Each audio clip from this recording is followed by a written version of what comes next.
We tend to think of cars in either premium or volume terms. Here, though, is one that could comfortably fit within either definition, the 8th generation Volkswagen Passat, usefully improved in this updated form.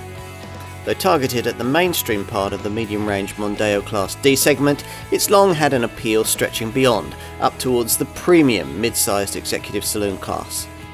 Global buyers like that, and the result is a worldwide favourite the Wolfsburg maker simply can't afford to get wrong. Hence the subtle changes made to this enhanced B8 series design, which include improved engineering, extra driver assist technology, updated media connectivity, and smarter looks.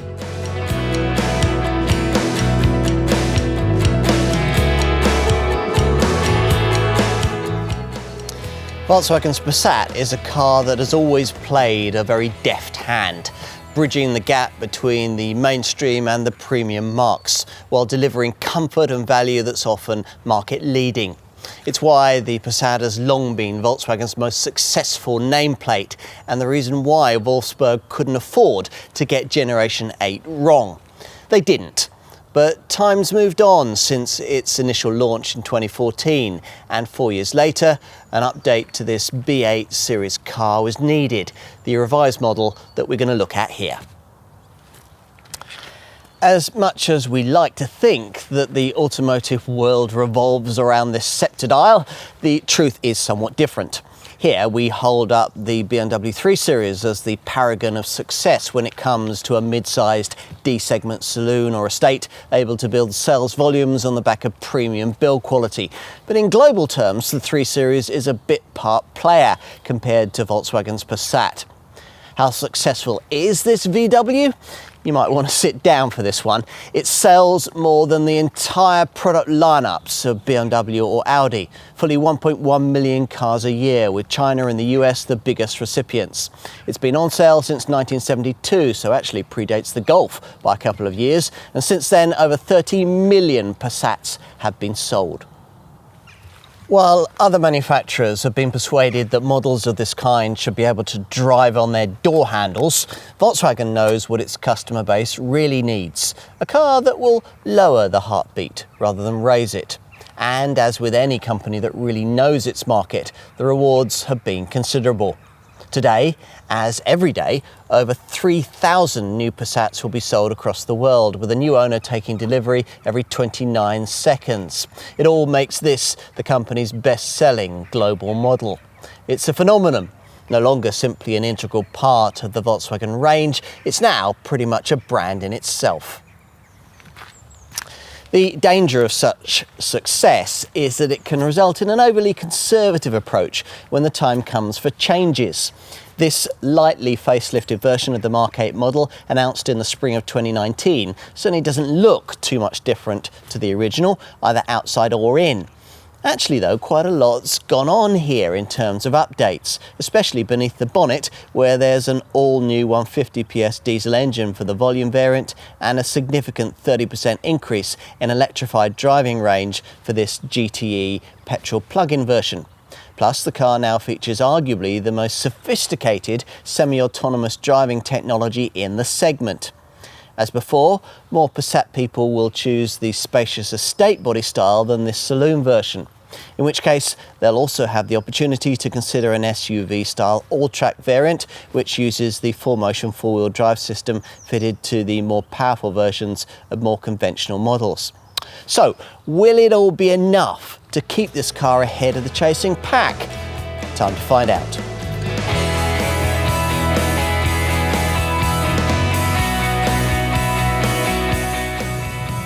Volkswagen is very good at creating a premium driving experience. It always has been with the Passat. So it is perhaps appropriate that the revised version of this 8th generation model was the first car in the company's range to showcase a whole new generation of media and driving assist technology, which clues you up for what you're in for here. A driving experience that in every way is prioritised towards laid-back comfort, exactly as a typical Passat user would want.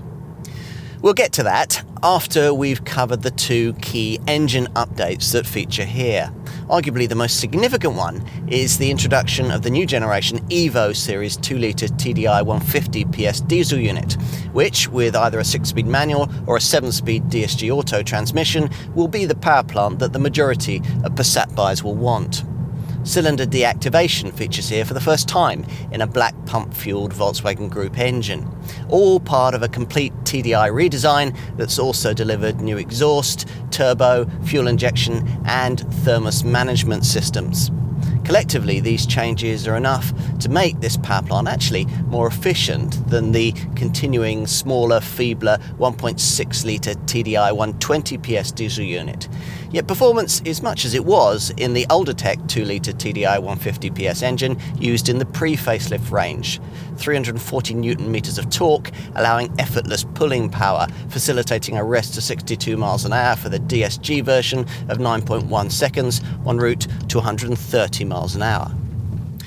So, Volkswagen still believes in diesel, but the brand is also realistic enough to know that ultimately the days are numbered for this power source. In large part, this is because of the increased appeal of electrified petrol engines.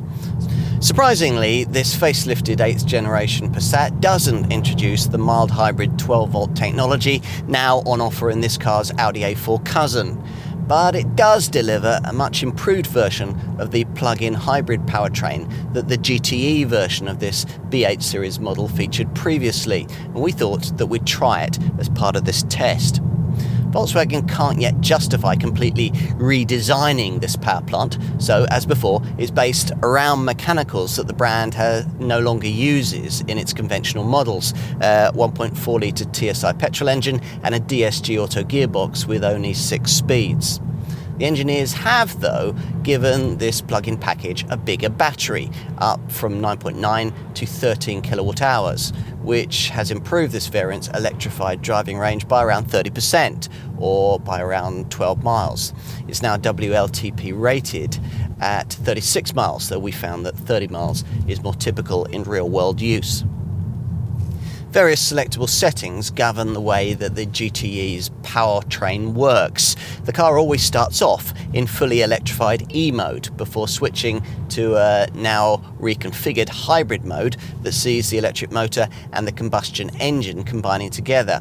Or you can stay in E mode if you want to, if you're in an urban situation. As part of the hybrid setting, you've also a battery hold option that will save battery charge until later in your trip, and a battery charge setting in which the battery will be charged as you drive by the TSI engine. There's also a press-on engine only GTE mode, the latter enabling a potential 62 mile an hour sprint time of 7.4 seconds en route to 138 miles an hour. For completion, we'll brief you on the other engine options in the range.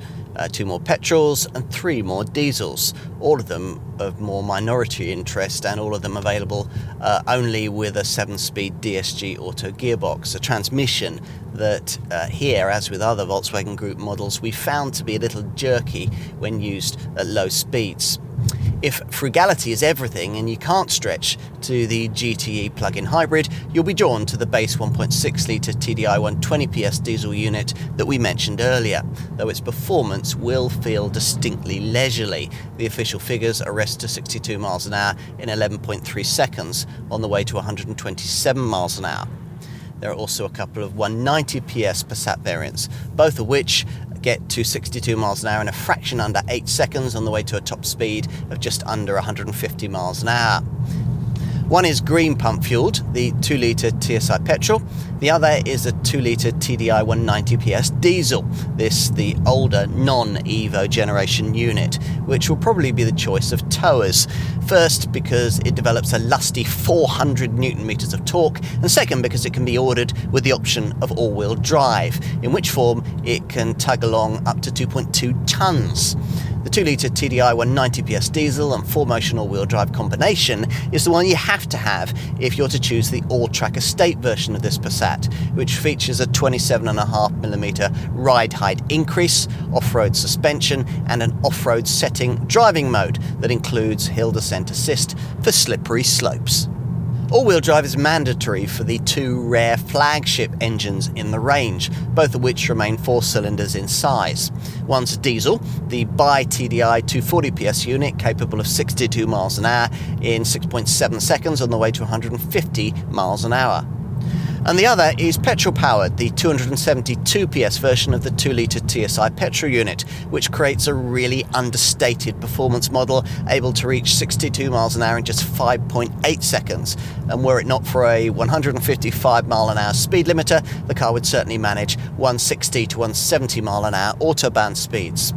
In theory, Volkswagen doesn't offer a high-performance Passat sports derivative, but these two top variants get pretty close to being just that. No version of this car, though, is able to offer up a really memorable handling package. Typical Passat owners would probably be mystified as to why such a thing would ever be needed. For them, a model of this kind is there for the journey, not for the way that it should be driven. Those who disagree and find themselves in search of a car in the mainstream part of this sector will find that a Mondeo or a Mazda 6 will better suit their needs. Even if you're minded to prefer a car of that sort, it's also worth trying this one, for its other attributes are telling. On a typical British B-road, this Passat just flows beautifully. Yes, there's a touch more body roll than some rivals exhibit, but for the most part, it's expertly disguised by a supple, languid rhythm that soon has you covering ground in a quick, safe, and relaxing manner, aided by accurate, if not especially feelsome, steering.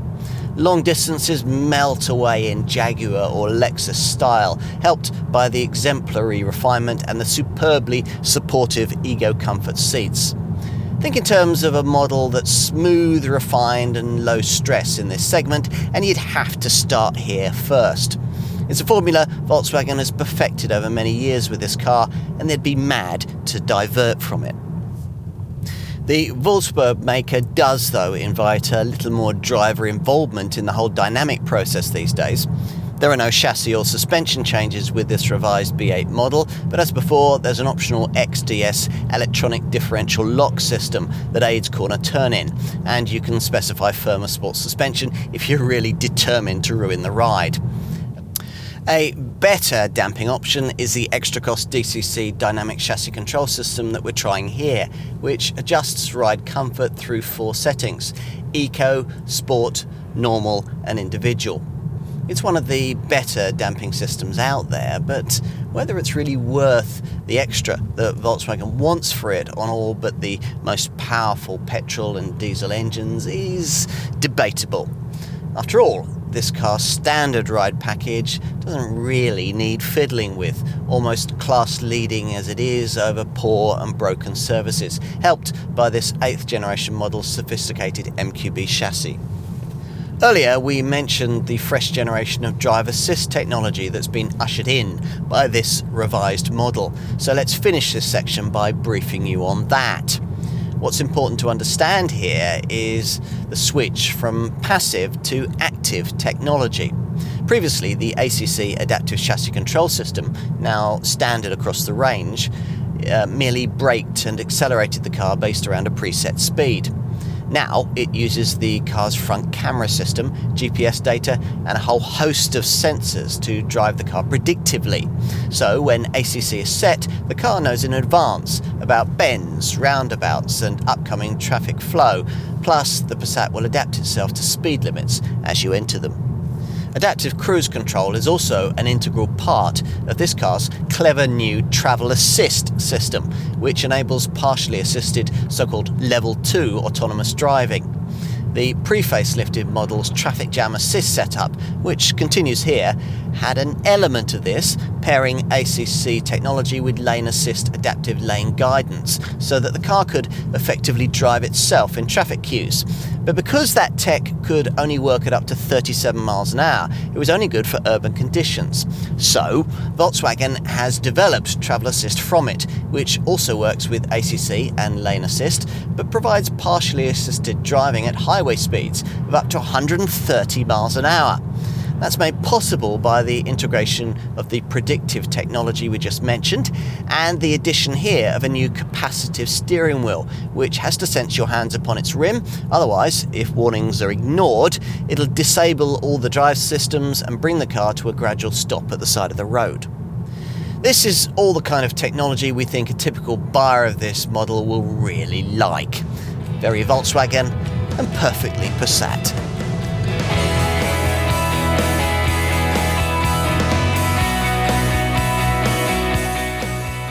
The Passat has never been a trendy follower of fashion. Rarely has this model ever caused heads to turn or hearts to miss a beat. For all that though, it's remained quietly fashionable throughout 8 generations and 5 decades of life, with understated yet sophisticated styling that confidently holds its own in almost any company car park. That's fine for lauding it over volume brand Mondeo market rivals, but it's never been quite enough to lure many buyers away from the premium pavement presence of D-segment models from BMW, Audi or Mercedes. In the future, with the Passat model line, we can expect that to change. And even now, with this slightly revised version of the Mark 8 B8 series design, there are signs that Volkswagen is starting to imbue this car with a little more premium DNA. Here at the front, for instance, these smarter LED headlights add extra overtaking presence, and the reshaped lower fog lamps incorporated into the revised bumper look more sophisticated. The lightly updated radiator grille exudes a more polished presence too, its purpose being to emphasise the car's width and, with the swept back windscreen and low bonnet line, create a lower, wider and more expensive look. This GTE plug-in variant aims to set itself apart a little with unique C signature front LED daytime running lights in the bumper, which replace the usual fog lamps. Top models like this one also get the brand's latest IQ Light LED matrix headlamps, which incorporate 32 individually controllable LEDs that automatically activate, adapting to road conditions and vehicles around you based on signals from the front camera and the GPS navigation system that also take into account steering angle and vehicle speed. There are no changes at the side, unless you count the addition of fresh paint colours like lapis blue, bottle green and aurora gold, and new wheel styles across the 17, 18 and 19-inch wheel sizes. We've got 18-inch Monterey rims here, fitted with the blue brake calipers that mark out this GTE version. To be fair, few profile updates were really needed. Both saloon and estate models look better proportioned than they did in their previous generation forms, thanks to short overhangs that emphasise the way that the wheels have been moved right out to the corners of the car to suit this Mark 8 version's wider track. The estate variant is 16mm longer than this saloon. As before, the silhouette is all sharp angles and chamfered edges, with the profile nicely set off by this sharp character line that runs from front to rear, precisely bisecting the door handles. It's at the rear that this revised version of this 8th generation Passat is most clearly identifiable as an updated model. These restyled LED tail lamps are noticeably different and rather classier than those that featured on the original version of this design. The centrally located Passat lettering is different too, as is the bumper.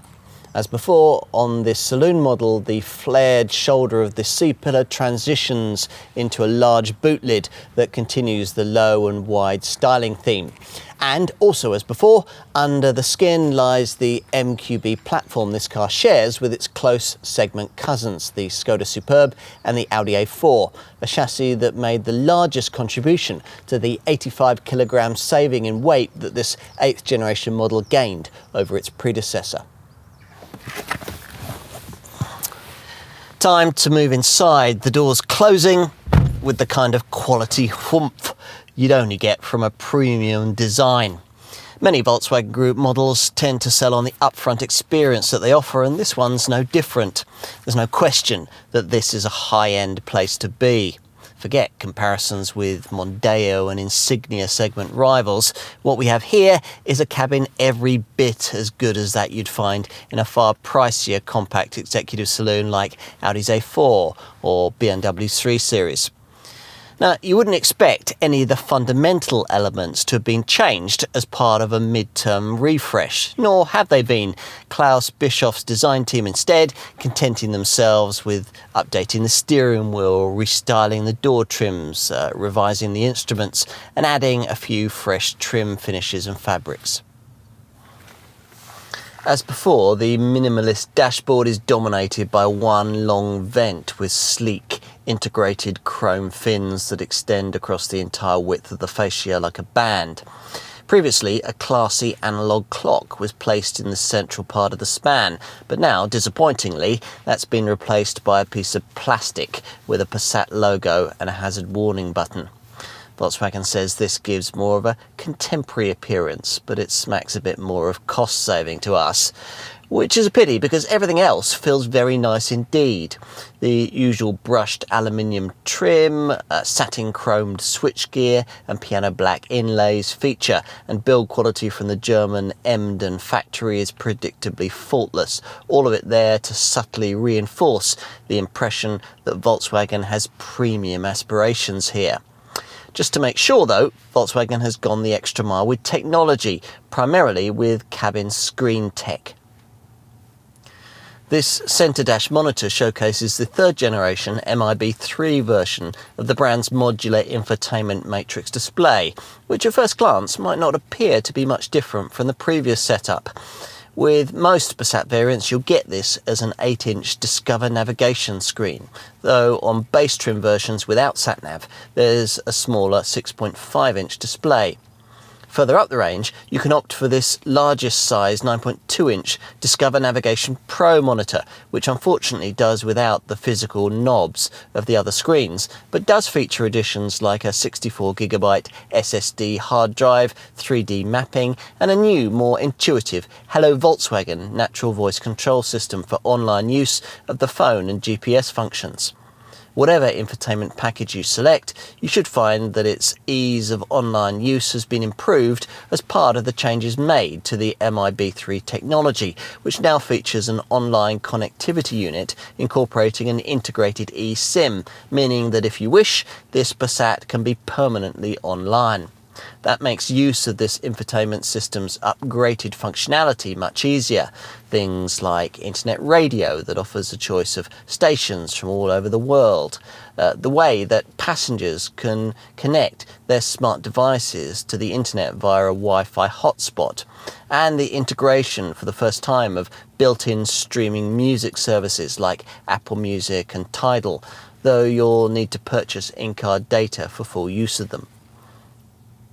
If, as is probable, you're using this Passat as a business tool, you'll also find yourself making plenty of use of the WeConnect Plus vehicle and navigation-based services package, a 3-year subscription to which is optional across the range. Amongst other things, this gives you online traffic information and route calculations, briefs you on petrol stations or parking spaces along your route, and allows you to preheat or pre-cool the cabin. Perhaps more noticeable MIB3 system changes include the way that screen functionality has evolved. The icons, for instance, can now be individually arranged, as on a smartphone. Plus, the navigation menu has been reconfigured, and points of interest features and online traffic data are now shown on the map. In addition, the App Connect setup that allows Apple CarPlay and Android Auto smartphone mirroring is now of the wireless sort, which would completely eradicate the need to have unsightly leads flopping about the lower dash, were it not for the fact that the USB port is annoyingly of the USB-C variety, so this little converter lead in most cases will have to stay. Another screen in this car that Volkswagen's designers have spent a lot of time trying to improve is the one that you can option in to replace the conventional gauges of the instrument binnacle. This digital cockpit is only actually standard on the very priciest models. We've got it here. But it's certainly a feature worth having because the ordinary dial layout with its central trip computer screen now looks a little dated. This active info display is 10.25 inches in size and has been enhanced with better graphics and colours, but still works much as it did before, with layouts that you can customise by clicking on this steering wheel view button. When two virtual dials are shown, the information within them can be tailored via a whole series of choices, accessible via a setup menu offered within the settings of the centre dash display. Click further on the View button and you'll find that you can remove the dials and expand the screen's central information section, displaying it with or without flanking tabs. This latter layout can be customised to show a full width navigation map. There's also a goodbye screen and one with sign-off data showing the average consumption figure for the journey you've just made, as well as the average speed, the distance travelled and the driving time. Enough on screens and media stuff. What more might you need to know about this interior? Well, we'll start with the fact that its Ergo Comfort driver's seat is, in our view, the most comfortable and supportive in the segment. Across the range, featuring lumbar adjustment, cushion tilt adjustment, special thigh support and electric backrest adjustment. As a result, it cossets you better than any seat we've tried on a car in this class, which means that if you regularly cover long mileages, then this feature all on its own might be a major incentive to choose this Volkswagen. Further up the range, on this GTE model for instance, the Ergo Comfort package is embellished with niceties like 14-way powered adjustment and a massage function.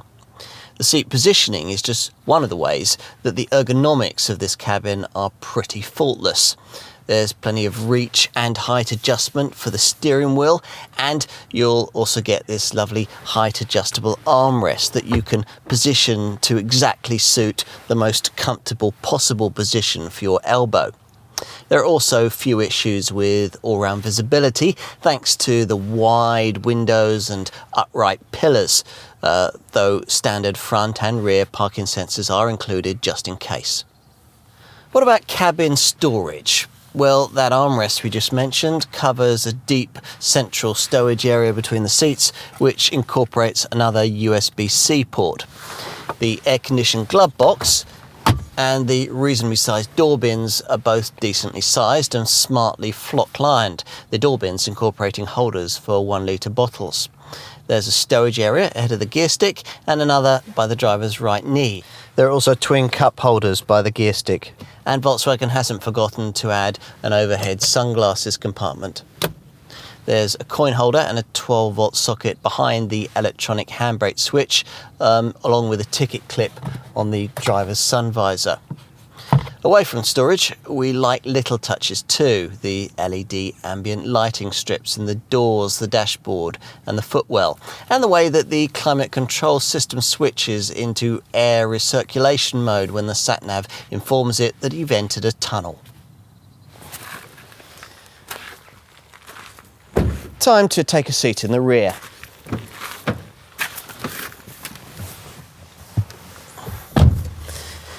Now, if you're familiar with the Passat, but for some reason haven't yet tried this post-2015 8th generation version, you might be favourably impressed at the amount of space on offer back here, enhanced by the lengthier wheelbase, it was increased by 79mm, and the extra 12mm of width that were incorporated into this B8 series design. It's still difficult to comfortably seat an adult in the middle though because of the height of this prominent raised centre transmission tunnel, but it's a significantly roomier space than it would be in a premium badge D segment model, like for instance this car's Audi A4 close cousin. There's a greater level of media connectivity than usual back here. Pulling back on this central compartment lid reveals 12-volt and USB-C ports, plus a 230-volt socket. Plus, all the practical touches you'd want are included. Seat back pockets, overhead reading lights, rear climate controls with twin vents, and no fewer than 4 coat hooks. Plus, the door cards feature classy white stitching and incorporate decently sized door bins with bottle holders. And there's a fold-down central armrest with cup holders. Finally, Let's take a look out back at luggage space, which with this saloon version means pushing on this boot-mounted Volkswagen badge. With top-spec variants like this one, an easy open power operation is included, enabling the trunk lid or the tailgate to be opened with a wave of your foot beneath the bumper if you find yourself approaching your Passat laden down with bags. This Volkswagen was the first car on the market to offer this feature. Once the boot is open, you'll find that it offers a very decent 586 litre capacity, though bear in mind that this falls to just 402 litres with this GTE plug-in model because of the batteries that must sit beneath the boot floor. Opt for the estate body style that Passat buyers tend to prefer, and you get 650 litres with a conventional engine or 483 litres if you buy this car in GTE plug-in form. If you're happy with a conventionally engined Passat saloon, you'll enjoy significantly more boot space than would be available to you with competing models.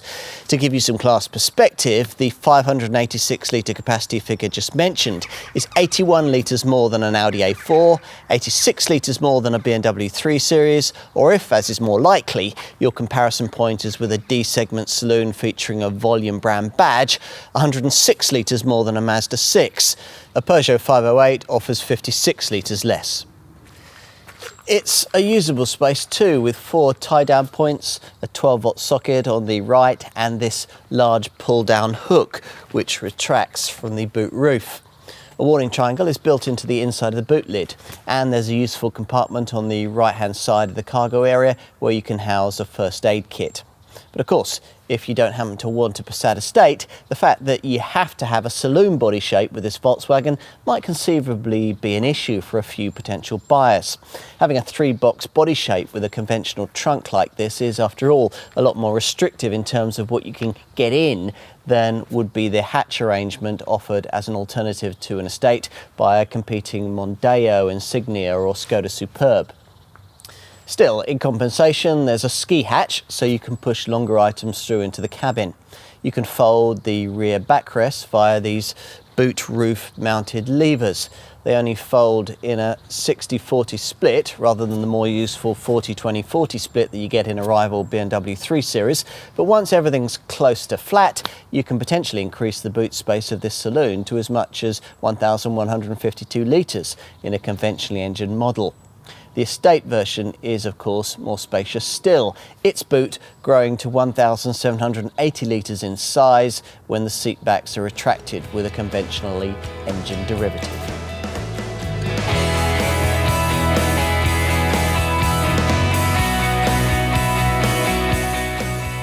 As ever with this Volkswagen, prices sit somewhere between volume brand D-segment Mondeo-class models and the premium brand contenders in this sector, typified by this car's Audi A4 cousin. At the time of the launch of this facelifted B8 series Passat in the autumn of 2019, things kicked off from just over £25,000 for this saloon version. You'll need to find a premium of around £2,000 if you're interested in the alternative estate body style that the majority of Passat buyers tend to want. As we'll see in a moment, there are 8 trim levels on offer, with most sales based around the entry-level SE and SE Nav or mid-level SEL variants. If you've more to spend, you can opt for a sportier-looking R-Line package, also available to estate buyers in even more exclusive R-Line edition form. If you are prepared to limit yourself to the estate, there's additionally an SUV-style all-track variant that comes with 4Motion 4-wheel drive, a raised ride height and unique styling. Finally, there's this GTE plug-in model which has its own standalone trim level and is offered in standard or, as in this case, plush GTE Advance forms. Let's consider the overall range structure and drill down into a bit of detail. Passat buyers tend to be more likely to want manual transmission than customers with some other brands in this model's D segment. And if that's the case for you, your choice is going to be limited to the 2-volume 150 PS engines that most customers choose, the 1.5 TSI petrol and the new 2-litre TDI Evo Series 150 PS diesel. As you'd expect, for a little more, both these power plants can also be paired to Volkswagen's usual DSG auto gearbox, a 7-speeder, in this case for an extra payment of £1,600. Either way, the 1.5 TSI petrol unit offers a price saving of just under £2,000 over the 2-litre 150 PS diesel, which makes it well worth considering as an alternative if your annual mileage isn't especially high. The other thing that Passat buyers tend to prioritise a little more than those of other brands in this sector is running cost efficiency. And for folk of that sort, the Wolfsburg maker has two options to put to you with this car. One of them is this GTE petrol-electric plug-in hybrid model, only offered with a 6-speed DSG auto gearbox. And it's a variant that Volkswagen now thinks will take around 30% of total Passat sales, even though this 218 PS powertrain no longer qualifies for a government grant and sells at hefty pricing in the £37,000 to £39,000 bracket. Should those figures be a little on the high side, you could find yourself instead looking at the kind of engine you might think would be more at home in a Golf, the little 1.6-litre TDI 120 PS diesel, which a little surprisingly can only be had paired with DSG auto transmission. The 1.6 TDI, though, is these days a relatively old-tech power plant, which is why its efficiency figures are now outshone by the 2-litre TDI 150 PS Evo unit. If you're prepared to spend well over £30,000 on your Passat, you might want to know about a couple of 190 PS engines on offer further up the range to SEL and R-Line buyers. The 2-litre TSI 190 PS petrol unit will be a rare choice, but the old-tech 2-litre TDI 190 PS diesel engine continues to have quite a strong following, particularly in the towing community. That's partly because of its gutsy 400 Nm torque output, and partly because if you opt for R-Line trim, you can have your Passat 2-litre TDI 190 PS model incorporating the extra traction that comes with 4Motion 4-wheel drive for an extra payment of £2,280. The SUV-style all-track estate variant we mentioned earlier, by the way, only comes in 2-litre TDI 190 PS form. Caravan owners should form an orderly queue. That's if they can't stretch to the top Passat engine, the bi-TDI 240 PS twin-turbo version of the 2-litre TDI unit, which has to be had with the 4Motion setup. But in that form, this car would cost well over £40,000. As would the super rare top petrol unit, a 272 PS version of the 2-litre TSI engine, another power plant that has to be mated to 4Motion 4-wheel drive. In considering this Passat, it might be difficult for you to ignore the similarly priced, similarly sized crossover models that'll be sitting on the other side of your local Volkswagen dealer's showroom. But could you really justify one of those in the face of the Passat value proposition? After all, a Passat estate is far more spacious than a Volkswagen Tiguan mid-sized SUV, and in identically engined, comparably trimmed form should cost around £1,500 to £2,000 less. You could also argue that choosing a really top-spec, all-track spec or bi-TDI diesel engine Passat estate makes more sense than blowing £45,000 to £50,000 on a lower order version of the Wolfsburg brand's largest SUV, the Touareg. But style, not sense, is currently what tends to drive sales in this part of the market, which is why SUVs are of much more importance to Volkswagen these days. But let's leave crossovers to the crossover crowd and consider the more natural, conventional, medium-range Mondeo-class D segment rivals this Passat must face from other brands. Having mentioned the Mondeo, let's start with that. If you were looking at this Passat in volume 2-litre TDI 150 PS diesel, guys, you'll find that Ford priced at around £3,000 less, but it'll cost you considerably more to run, hasn't the same interior quality, and has a smaller boot. Two other really significant rivals threaten this Passat in this class. One is Vauxhall's Insignia, which can be even cheaper than a Mondeo, but can't match either the cabin quality or the media connectivity of a Passat. And the Vauxhall can no longer be ordered as an estate, so for many potential buyers of this Volkswagen, this will rule an Insignia out of contention right then and there. We think potential Passat buyers are more likely to be considering this Volkswagen's close cousin, the Skoda Superb, which shares all the same engineering you get here but costs around £1,500 less when comparably spec'd. You could further boost that saving to around £2,500 if you were to consider that superb model with the kind of base S trim level that Volkswagen doesn't offer with a Passat now. Bear in mind that the Superb's alternative to an estate body style is a hatch body shape rather than the saloon format that you get here. Some consider a 5-door format to be somehow less premium, though it's worth pointing out that in compensation you'll get significantly more rear cabin room and boot space in a Skoda Superb hatch than can be offered by a Passat saloon. A Superb estate is bigger than a Passat estate too. Despite that, there's actually relatively little customer crossover between the two models. Such is the appeal for Volkswagen's badge equity. That Skoda is, though, the only class competitor that can better this Passat's cabin and boot space. A rival Mazda 6 certainly can't compete on that score, though it's worth noting that that Japanese model has sharper handling than this Volkswagen and would, in comparable form, save you nearly £1,000 up front to buy. A rival Peugeot 508 might be less tempting as a Passat alternative given its ambitious pricing and the French brand's less solid depreciation record. In base 1.5 Blue HDI 130 diesel form, that 508 costs the same as a Passat 1.6 TDI, and in 2-litre Blue HDI 160 auto form, a 508 costs around £600 more than a Passat 2-litre TDI 150 PS, comparably equipped with navigation.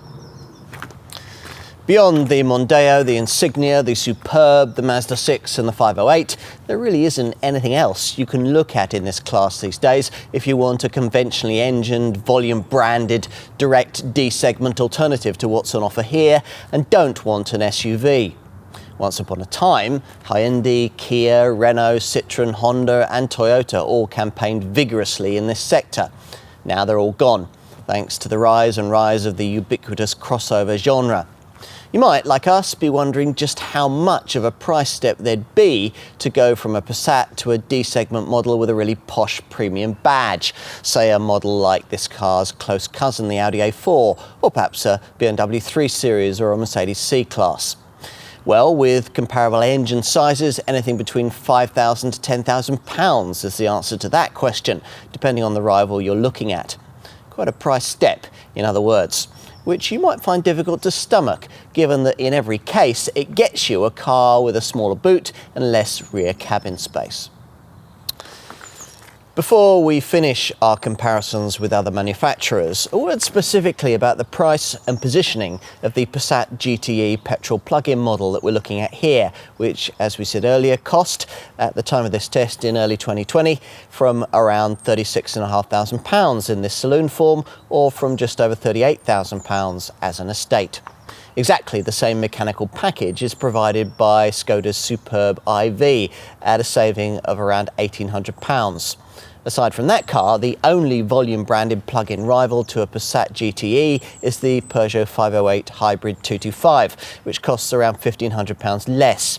It's worth pointing out that Passat GTE pricing could almost get you a properly premium badged plug-in model in this segment. The BMW 330e only costs £1,200 more, though that price difference would certainly widen if you equipped that Bavarian model to this Volkswagen standard. The Mercedes plug-in alternative in this class, the C300DE EQ Power, is a diesel, not a petrol, so isn't really directly comparable. And anyway, that Merc's £43,000 list price means it'll cost you around £6,500 more. If you're not hung up on a full hybrid car of this kind being of the plug-in variety, then your D-segment options widen and the price savings over a Passat GTE would be substantial. A Mondeo self-charging full hybrid would cost you less than £27,000, while a Toyota Camry self-charging hybrid costs from around £30,000. But the Mondeo hybrid model isn't especially efficient, while the Camry only comes as a saloon. And anyway, self-charging hybrid power plants don't deliver the super low CO2 readings that make plug-in powertrains so cheap to tax. If, having considered all of this, you conclude that it is a Passat that you really want, then you're going to need to know just how generous Volkswagen has been with standard equipment. The brand has had to make a lot more effort in this respect with its more recent models, and sure enough, even in entry-level SE trim, this Volkswagen will come complete with quite a lot. So, tick off 17-inch Istanbul design alloy wheels, full LED headlamps, LED tail lights, front fog lamps, all-round parking sensors, ACC adaptive cruise control, auto headlamps and wipers, an alarm and a space-saver spare wheel. On the inside, the highlight feature is Volkswagen's excellent Ergo Comfort multi-adjustable driver's seat with cushion tilt, lumbar adjustment and a powered backrest. Plus, a Passat SE will come with air conditioning, an auto-dimming rearview mirror, a multifunction trip computer, a first aid kit and a rear seat ski hatch. SE models also get a composition colour infotainment system with a 6.5-inch centre dash touchscreen, an 8-speaker DAB audio system and a wireless App Connect package that, without unsightly leads, connects in your handset via either Apple CarPlay or Android Auto. Go further and get yourself an SE nav model, and as the badging suggests, that infotainment system will be upgraded to Discover Navigation status to include sat-nav, which means it'll also come with a larger 8-inch centre dash screen. We also ought to mention that across the range, this saloon body shape comes complete with split folding backrests, while with the Estate you get a variable height boot floor and roof rails too. As a buyer of this Volkswagen, you also get free access to a WeConnect app, via which you can remotely interact with your Passat, accessing things like driving data and enabling light activation. At point of purchase, you'll be offered the option of upgrading this to WeConnect Plus, which, after payment of a 3-year subscription fee, will enable you to go further and again, via your smartphone, do things like preset cabin temperatures and lock or unlock the doors from wherever you happen to be in the world. Many Passat buyers will want to progress beyond SE spec, the next stop up in the range structure being SEL trim, recognisable outside by its smarter Neville's style 17-inch alloy wheels and inside by its Vienna leather upholstery. From this point on in the range, all Passat variants get the Discover navigation system with its 8-inch screen, plus rear privacy glass, power folding mirrors and voice activation for the infotainment system. Is it worth upgrading further to sportier R-Line spec? Well, you might be tempted. This trim level gives you 18-inch Monterey alloy wheels, lowered sport suspension and an R-Line styling pack for the bumpers and the radiator grille that also adds side skirts and a rear spoiler. Other R-Line niceties include branded seats trimmed in Napa leather with carbon optic side bolsters, stainless steel pedals, 3-zone climate control, ambient lighting, keyless entry, heated washer jets and powered easy open operation for the hatch or the boot lid that can be activated by a wave of your foot beneath the bumper. Those looking at the Estate body style and wanting something even more exclusive were, at the time of this facelifted Mark 8 Passat model's launch, offered a limited run R-Line Edition model that for a hefty price premium added in quite a lot more. Passat enthusiasts will recognise this R-Line Edition variant, it's very rare, by its 19-inch Pretoria dark graphite alloy wheels and black exterior finishing for the front grille, lower bumper, side skirts and roof rails. Plus, Passat R-Line Edition customers get DCC dynamic chassis control and the brand's clever IQ Light LED matrix headlight system, along with a 360-degree area view surround view camera package, the active info display digital instrument binnacle screen and Volkswagen's upgraded Discover Navigation Pro infotainment setup with its 3D mapping and larger 9.2-inch screen. We should also cover off the two standalone Passat variants that we mentioned at the beginning. Here, as we said, we've got the GTE plug-in version, recognisable by its blue brake calipers and unique C signature front LED daytime running lights. Plus, the GTE package gives you blue ambient lighting and the luxury features of mid-range SEL trim, 3-zone climate control, for instance. A specific feature for the GTE powertrain is a tailored version of Volkswagen's driver profile selection setup, which, with this plug-in model, features an electrified E-mode, plus further modes for hybrid driving and battery charging, along with a battery hold mode and a sporty GTE mode. We've got the plusher GTE Advance model here, which, as well as all that, adds in larger 18-inch Monterey grey metallic alloy wheels, the IQ Light LED matrix headlight system, the active info display digital instrument binnacle, the powered easy open auto tailgate or boot release setup, keyless entry, and the Discover Navigation Pro infotainment setup with its 9.2-inch screen. Finally, there's the SUV-style all-track Estate, offered only with the Estate body style and the 2-litre TDI 190 PS diesel engine mated to 4Motion four-wheel drive. This variant features off-road suspension and a 27.5mm increase in ride height, plus an off-road drive mode setting and a hill descent control system. Along with anthracite-coloured wheel arch protectors and side sill protectors, 18-inch Carlata alloy wheels, uniquely shaped all-track style bumpers, a full-size spare wheel and special upholstery. Enough with standard spec. What about options? We've already mentioned a few of the key ones. Unfortunately, it's not possible to affordably add in the active info display digital instrument binnacle setup on its own. That has to be had as part of an expensive package costing £2,200 that combines this feature alongside the Discover Navigation Pro infotainment system with its larger 9.2-inch centre dash screen. Another pricey extra is the IQ Light LED matrix headlight system, but that £1,500 setup is undoubtedly very clever in the way that it predicts the kind of light beam you're going to need, tailoring it for your surroundings. An option to choose if someone else is paying, perhaps. You might say the same about DCC dynamic chassis control, which allows you to tailor ride quality to your preferences and will cost you around £900 more unless you've chosen the very fastest petrol and diesel engines. We suggest you avoid the other damping option, that for passive firmed up sports suspension, which doesn't do this Passat's supple ride quality any favours.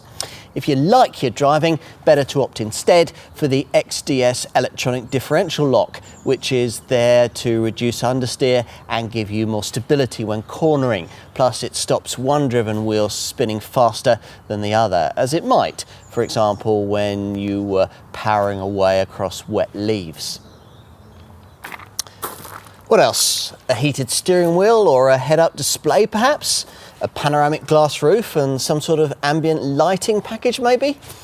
On mainstream models, we'd be tempted to pay extra for the 14-way powered Ergo Comfort driver's seat with its massage and memory functions.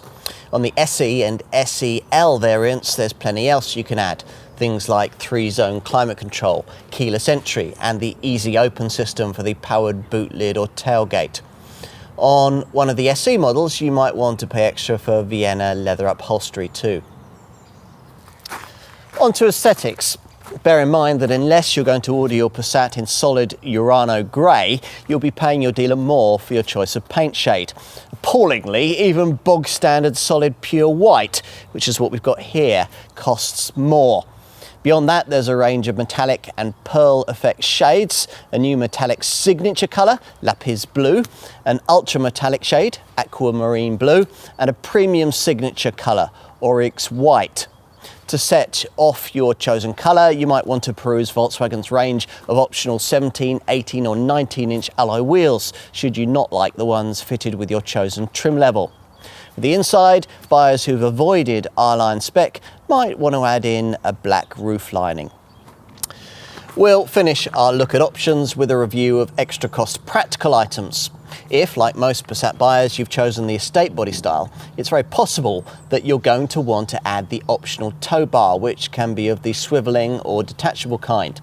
Go for that, and ideally you'd also specify the trailer assist system, which helps you hook up to and reverse with something you're towing, automatically controlling the difficult bit, the steering. Now, for anyone who's ever made a complete mess of reversing a trailer in front of an audience, that'll be well worth the asking price. Talking of parking aids, there's a rear view camera, a park assist system to steer you into spaces, and an area view 360-degree surround camera setup. It would also be wise to upgrade the standard Space Saver spare wheel to a full-sized one. Bear in mind that no kind of spare can be had with the GTE plug-in models, nor, annoyingly, can you have any sort of spare wheel if you upgrade to the optional 16-channel, 700-watt Dynaudio Confidence 10-speaker sound system. You can also opt for roof bars, which will then enable you to fit a roof box or perhaps a holder for a surfboard or a kayak.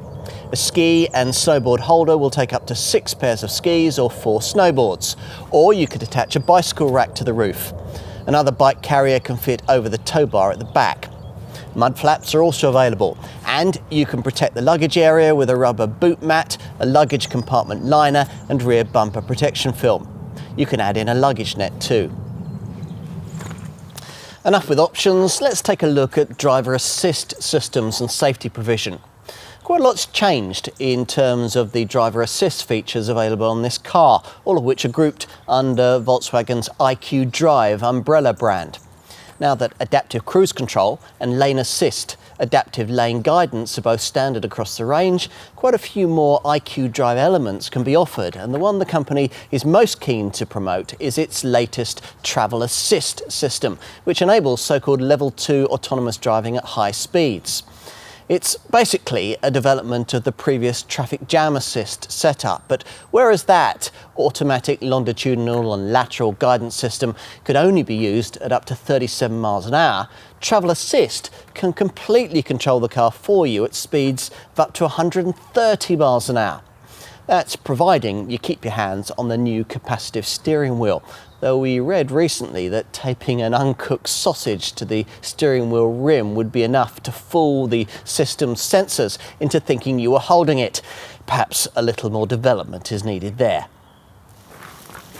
Another nice feature now built into the ACC Adaptive Cruise Control system is predictive cruise control, which uses images from a windscreen camera along with navigation data to adjust the car's speed ahead of bends and speed restrictions.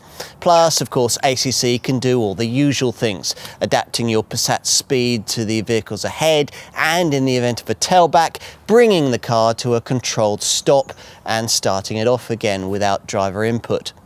If your Passat has DSG auto transmission, it'll also now come with a clever emergency assist system, which can take over driving duties completely should you become incapacitated, steering the car to the side of the road and bringing it to a safe and gradual stop. What else? Well, you'd expect some sort of autonomous braking system on a car of this kind these days. Volkswagen's is called front assist, and as usual with these sorts of setups, it scans the road ahead as you drive. If a potential collision hazard is detected, you'll be warned. If you don't respond or aren't able to, the brakes will automatically be applied to decrease the severity of any resulting accident. For this revised B8 series model, this setup's city emergency braking system has been enhanced with predictive pedestrian protection, which is more specifically able to identify people or cyclists who might be about to inadvertently step into your path. Should this sort of situation happen, or if, for instance, another driver suddenly brakes in front of you, further help is provided by an emergency steering assist system that's automatically activated as soon as you have to avoid an obstacle. After visual and acoustic warnings, this will introduce targeted braking intervention from the assistance system that'll help stabilise the car should you have to perform an evasive manoeuvre. All of this is in addition to all the more usual features that come fitted across the Passat range, which have helped to justify this car's 5-star Euro NCAP safety test showing. There are 7 airbags, including 2 that run the length of the cabin at window level and 1 beneath the steering column to protect the driver's knees. You also get Isofix child seat fastenings on the rear bench, and we like the inclusion of an automatic post-collision braking system that recognises when an impact has occurred and brakes the car to prevent it being uncontrollably propelled into oncoming traffic. It's also worth mentioning that one of the features of the WeConnect app we mentioned earlier is an emergency call e-call system that, in the event of an accident where the airbags are triggered, will automatically alert the rescue services with your exact GPS location. Other conventional safety features include the normal ESC stability control and ASR traction control systems, plus MSR engine braking control that'll stop you skidding if you change down abruptly on a slippery surface. If you do get into a skid, a DSR steering assistance feature will help you steer out of it. And you get an ABS braking system, further assisted by CBC cornering brake control through the bends, plus an HBA hydraulic braking assistant, which helps reduce stopping time when you really slam on the anchors in an emergency. Plus, all Passats get a hill hold function to stop you from drifting backwards on an uphill junction, and a driver alert system that'll warn you if sensors detect drowsiness. The usual tyre pressure sensors are standard, with a full tyre pressure monitoring system on the options list. Another welcome standard safety feature is what Volkswagen calls proactive occupant protection, which uses sensors from the front assist setup to prepare the car to help you survive an impact if those sensors deem a collision to be inevitable. That'll mean your belts will be instantly pre-tensioned, while the windows and the sunroof, if fitted, will be immediately closed. It's all very reassuring.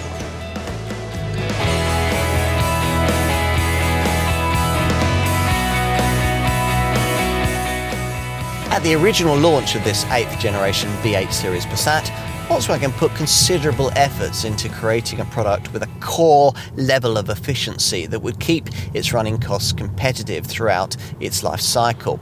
Hence the cleverness of the high-tech MQB platform introduced into this Mark 8 design, which reduced the curb weight by 85 kilograms. This attribute combining with the benefits of the Blue Motion technology that Volkswagen applied across the range. All of this meant then, and pretty much means now, that a Passat doesn't really cost much more to run than a Golf. As with the latest version of that car, all the engines in this Passat, including the TSI petrol units, now have particulate filters as standard fit. When this 8th generation model first arrived back in 2014, the brand tried to tempt efficiency-minded buyers with a Blue Motion variant, which boosted the frugality of the base 1.6-litre diesel derivative with low rolling resistance tyres and special aerodynamic parts. These days, thankfully, the engineering which aims to improve the fuel and CO2 figures of this car is of the far more fundamental kind. And, as you'd want, all the power plants now conform to the industry's most stringent Euro 6D Temp RDE Step 1 compliance standard. In this film, we briefed you on the new 2-litre TDI 150 PS diesel engine's Evo series redesign, its cylinder deactivation, plus its new exhaust, turbo fuel injection and thermos management systems, all changes aimed at driving down running costs. Plus, there's so-called twin dosing catalytic converter technology, which reduced NOx emissions by up to 80% compared to the previous engine. The result sees a typical Passat saloon fitted with this Evo power plant and a DSG Auto gearbox return up to 55.2 miles per gallon on the combined WLTP cycle and up to 106 grams per kilometre of NEDC rated CO2. Despite the Passat's lack of the kind of 12-volt mild hybrid technology that you get in a directly comparable Audi A4 35 TDI, the 2-litre TDI 150 PS version of this Volkswagen is able to almost directly replicate that Audi's fuel figure. And it betters the figures that you get from a Passat fitted with the feebler 1.6 TDI 120 PS diesel, which with the DSG Auto box returns up to 51.4 miles per gallon and up to 105 grams per kilometre in four-door form. To beat the 2-litre Evo diesel's frugality in this Volkswagen, you have to opt for something quite different, the clever GTE petrol plug-in hybrid version that we're trying here. if you viewed other sections of this film, you'll know that this mates a 1.4 litre TSI petrol engine with an 85 kilowatt electric motor powered by a now larger 13 kilowatt hour battery, which when fully charged can now provide up to 36 miles of all-electric WLTP rated driving range. That's a 30% improvement, equating to an enhancement in range of about 12 miles. As a result, it's quite likely that with a typical commute, a Passat GTE owner would only need to actually visit a fuel station every month or two. Assuming you install the 3.6 kilowatt wallbox charger in your garage, the battery can be replenished from empty in 3.5 hours. From an ordinary household plug, the charging time figure rises to around 5 hours. The result of all this technology is a faintly ludicrous WLTP combined cycle fuel economy figure of up to 235.4 miles to the gallon and a super clean NEDC rated CO2 output of up to 32 grams per kilometre. These readings are based around a standard GTE saloon being used in its most frugal hybrid driving mode. Of course, in the real world, a GTE won't deliver readings anything like these, but the important thing is that the government believes them. Hence, this variant's super affordable 16% benefit in kind taxation positioning. A comparable 2-litre TDI 150 PS diesel model is rated at 28%, and the GTE gets a low VED band B rating. That of course means significant company car tax savings. A slight downside with this GTE variant lies with the fact that the battery's positioning under the rear seat necessitates a reduction in fuel tank size from 66 to 50 litres. But even so, with a fully charged battery and a full tank of fuel, a range of over 620 miles ought to be possible. So for example, you could travel from London to Paris and back without refuelling. But to do that, you'll need to use the various provided drive modes proactively and keep an eye on the various provided e-displays. There's an electric range monitor plus an interactive energy flow diagram which shows at any time what's being powered by what. Plus there's a zero emission screen which briefs you on the amount of fully electrified mileage that you've completed since the start of your journey. Regardless of the kind of instrument binnacle you've opted for with your GTE, there'll be a left-hand dial that'll give you green charge and blue percentage power sections to help you drive more economically. The car will always start off in fully electrified E mode before switching to a hybrid mode that sees the electric motor and the combustion engine combining together. You can also select an E mode to keep it in battery powered motion. Now, as part of the hybrid setting, you've also a battery hold option that will say battery charge until later in your trip, and a battery charge setting in which the battery will be charged by the TSI engine as you drive. If you can't quite stretch to a Passat GTE and want to stick with petrol power, the version of this car you'll be considering is the 1.5 TSI.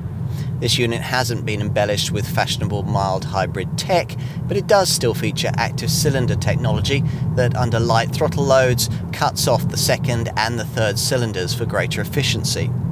As a result, a manual gearbox Passat 1.5 TSI Saloon can deliver up to 47.1 miles to the gallon on the WLTP combined cycle and up to 117 grams per kilometre of NEDC rated CO2, which is a very reasonable showing for a car of this size. With the DSG Auto gearbox that likely owners of this derivative are probably more likely to want, the figures are 44.8 miles to the gallon and 117 grams per kilometre. Opt for any of the other engines on offer, all of which are mated to a DSG Auto gearbox, and your Passat will cost significantly more to run. As before, we'll give you figures for saloon models on the smallest available wheels and use WLTP readings for fuel and NEDC cycle returns for CO2, since that's what most competitors most commonly tend to quote. The 2-litre TDI 190 PS diesel model, this the older non-Evo generation unit, manages up to 49.6 miles to the gallon and 116 grams per kilometre, or up to 47.1 miles to the gallon and up to 126 grams per kilometre in auto 4Motion form. For the 2-litre bi-TDI 4Motion 240 PS diesel, the readings are up to 39.8 miles to the gallon and up to 148 grams per kilometre. What about the faster petrol models? Well, the alternative 2-litre TSI 190 PS petrol derivative manages up to 37.7 miles to the gallon and up to 140 grams per kilometre, while the super rare top 2-litre TSI 272 PS 4Motion R-Line Edition Estate variant manages 33.2 miles to the gallon and 162 grams per kilometre. Now bear in mind that the readings we've been quoting will as usual be fractionally affected if you go for the heavier estate body style, and as you'd expect will slightly fall again if you're tempted by the larger optional alloy wheels. Across the range, the usual efficiency tweaks contribute to these figures. There's an energy recovery setup to reclaim energy that would otherwise be lost under braking or during cruising, and the usual start-stop system to cut the engine when you don't need it, stuck in traffic or waiting at the lights. With the diesels, you'll need to keep the 16.3 litre tank for the necessary AdBlue additive topped up to keep within sight of the quoted readings. Of course, the figures you'll achieve will depend to a great extent on how you drive, another area in which this Passat aims to assist you. If you've a variant with the drive mode selection setup, you'll have the option of an eco setting that'll tweak all of the car's systems for ultimate frugality. That's just a start though. Across the range, the centre dash infotainment screen includes a Think Blue trainer in its vehicle section, a display that gives you 3 circular dials that help with different areas of driving efficiency. The centre one has 2 blue arcs in its outer ring, and you have to stay within these by braking and accelerating carefully. If you do, you'll achieve a higher so-called blue driving score, rated on a scale of 0 to 100 and shown in the left-hand circle, or graphically via a separately selectable blue score overview.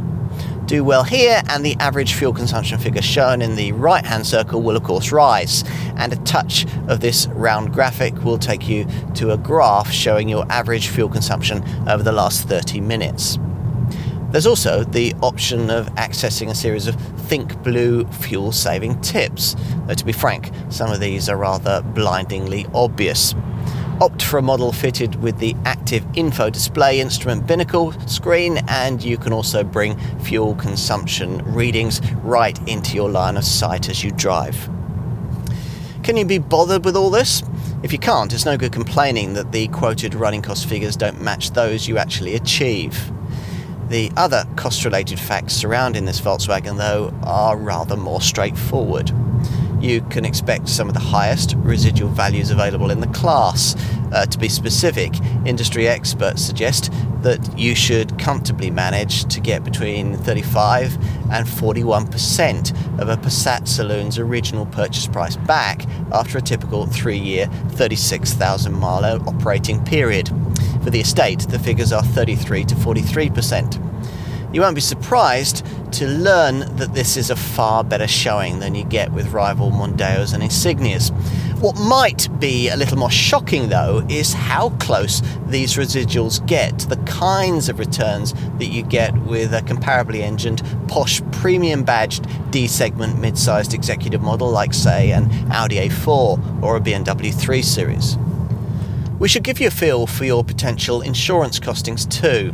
The base 1.5 TSI petrol model is rated at Group 27 for the saloon and Group 28 for the estate. For the 1.6 TDI diesel, it's Group 29 for the saloon and Group 30 for the estate. The volume 2-litre TDI 150 PS diesel engine is rated at between Groups 28 and 29. The faster 2-litre TDI 190 PS diesel engine is rated at between Groups 31 and 33. And for this GTE petrol plug-in hybrid, groupings are 26E for the standard version and 28E for the plusher GTE advanced model. That only leaves the top diesel, the 240 PS by TDI 4Motion model rated at Group 37, and the 2 top petrol models, the 2-litre TSI 190 PS version, which is Group 32, and the rare 2-litre TSI 4Motion 272 PS R-Line Edition variant rated at Group 36. As for servicing, well, as usual with Volkswagen models, there's a choice of either fixed or flexible maintenance packages. you'll choose the fixed approach if you cover less than 10,000 miles a year. And with this, the car will typically be looked at every 12 months.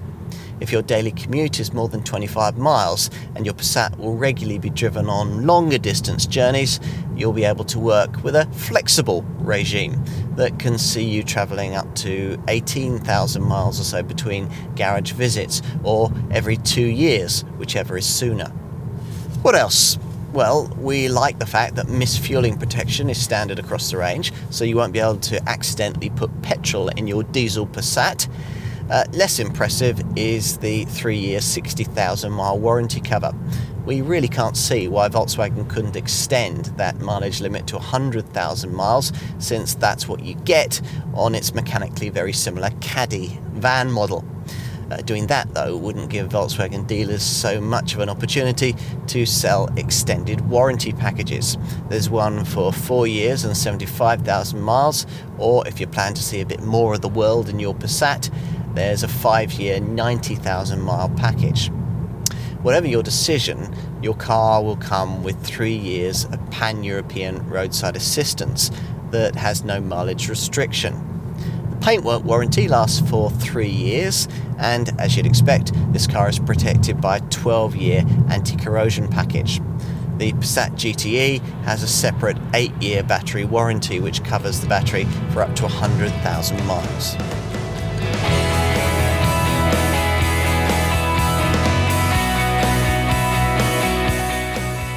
For 5 decades, Volkswagen's Passat has been the quality choice in the medium-range Mondeo segment. It's a model that for many bridges the gap between the type of company or family car they might feel they have to drive, something like a Mondeo or an Insignia, and the BMW 3 Series style compact executive saloon they'd really rather have. Volkswagen knows that the mainstream brand segment of this market sector is dying, which is why this Passat is being made ever more a premium product. All its rivals are trying to do the same thing, but this, as ever, is the car that gets closest to more affordably replicating the offerings of the posher badges. Its advantage over the best of its direct mainstream competitors, though, is slimmer than it's ever been. The latest versions of the Peugeot 508 and the Skoda Superb run it very close indeed. Hence the significance of the mild package of changes visited upon this 8th generation model. We're impressed with the media and driver assistance upgrades, but as usual with updates, it's the engine changes which are most significant. This GTE plug-in model's extra range is enough to potentially make the difference between a part electrified commuting week and a fully battery-powered one. And the efficient new 2-litre TDI 150 PS Evo engine proves there's still a strong case for diesel derivatives in this part of the market. You'll need to be prepared to pay quite a bit more than you would for an equivalent Mondeo, Insignia or Superb. And if you're not buying the estate, this saloon body style is significantly less versatile than the hatch format that you get with those cars. The kind of sharp handling you get in, say, a Mazda 6 or in the premium badge models in this sector isn't really on the agenda either. But in compensation, there's supple ride quality, excellent refinement, class-leadingly comfortable seats, and brilliant build quality. All the things, in fact, that an aspiring middle management buyer with long distances to travel is likely to prioritise. This is, in every sense, a car that knows its market.